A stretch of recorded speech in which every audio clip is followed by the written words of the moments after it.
Stories are powerful. We are blessed to have so much stories amongst us in spaces.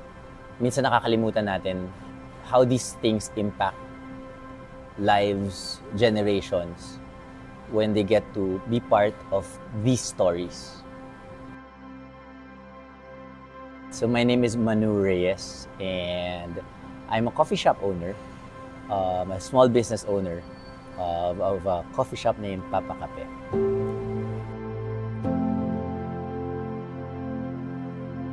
They showed me the space, and they asked if I was going to be interested to bid for a coffee shop, if it's a great idea to have a coffee shop in a place like this. And it gave me like a dream. Para siyang ganon. Para nagkaroon ka ng spark na parang, wow, there's something charming about it. So yeah, I just fell in love with the Aljibe de la Fuerzas.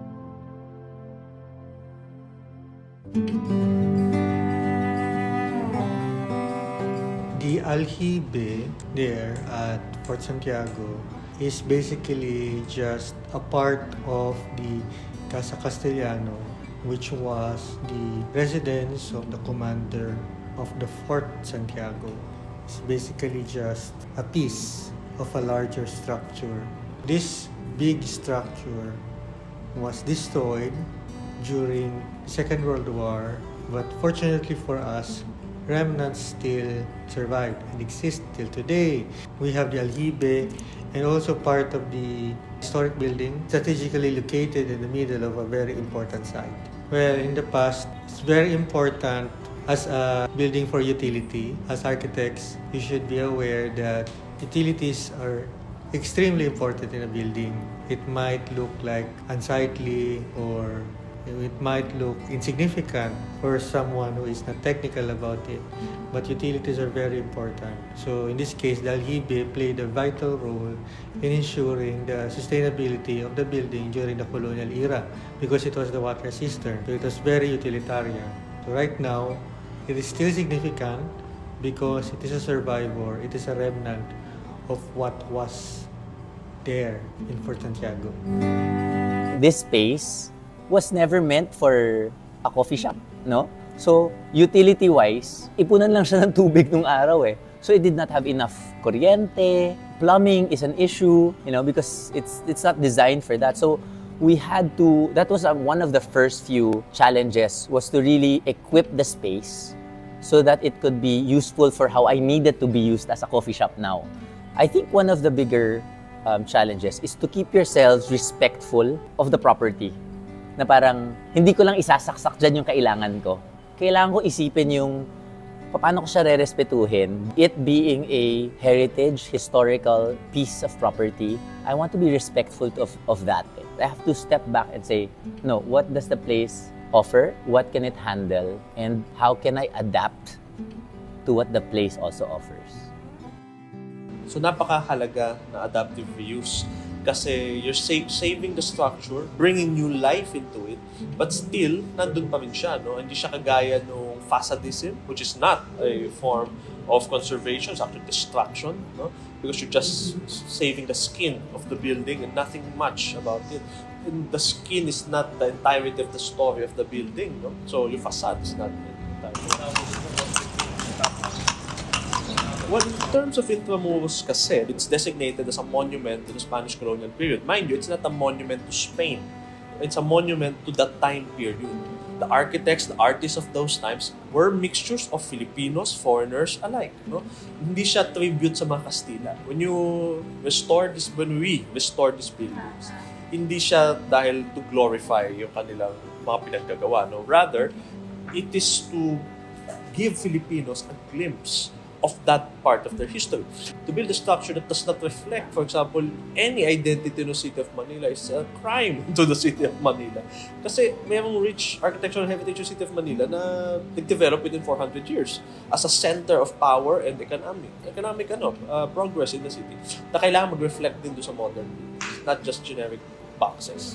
Parang worry lagi ng tourism sector natin is yung mga tao na, itong mga visitors natin, foreigners na, they go to the beaches, they go to the nature trails, but they know very little about the history of the Filipino people. Oo, alam nila yung adobo, yung mga ganyan-ganyan, mga balut-balut.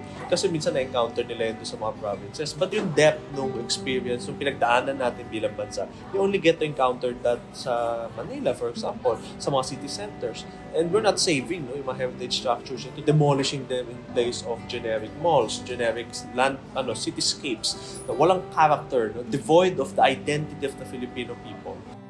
Mas madami yung options, di ba? I could go to the malls, I could look for a building that's on the roadside, busy street. And that's a common question people ask me, parang talaga, maglalagay ka ng coffee shop doon sa dulo ng Fort Santiago na walang may alam kung nasaan yan, mahirap puntahan. Ang dami nga tao, hindi na nila alam anong matatagpuan sa loob ng Fort Santiago. So parang it's so foreign to them, this concept. Yes, they're gonna drink coffee, which is very common, but when they come to a place like this, they get to revisit Fort Santiago. Madami dito, they have never seen Fort Santiago for decades. Pero dahil coffee is something that's part of their lives now, they can revisit the space and the space becomes part of their lives once more. Makikita mo pwede kang pumunta sa Fort Santiago several times in a year because you can have coffee with friends or with family. So giving people that thing to offer is really satisfying.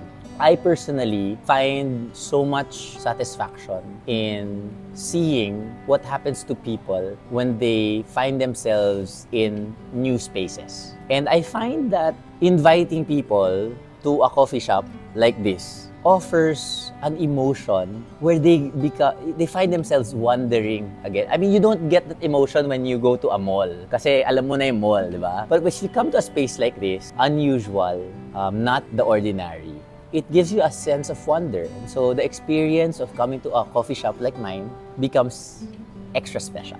In Aljibe de la Fuerza, may history, may 300 plus year story yung space eh. Mas ma-appreciate mo siya kapag tatanggapin mo na ganun yung narrative ng lugar at makikita mo yung sarili mong nag-a-add into the narration of the space. There's something else that's unique with your coffee experience when you find yourself having coffee in a space that's been used and that is now being reused. We see ourselves allowing people to have more than just a cup of coffee, but they get to enrich their lives with the space. You have also become now a bearer of a story. I'm not just a businessman with a coffee shop anymore. We can keep telling these stories to our customers, young and old, so that our culture, our heritage lives on, moves forward, so that we can keep on telling the Filipino story to more people. And you will be surprised na you offer much more now than just your product or your service. This time, you're offering culture, heritage, and the stories of these walls.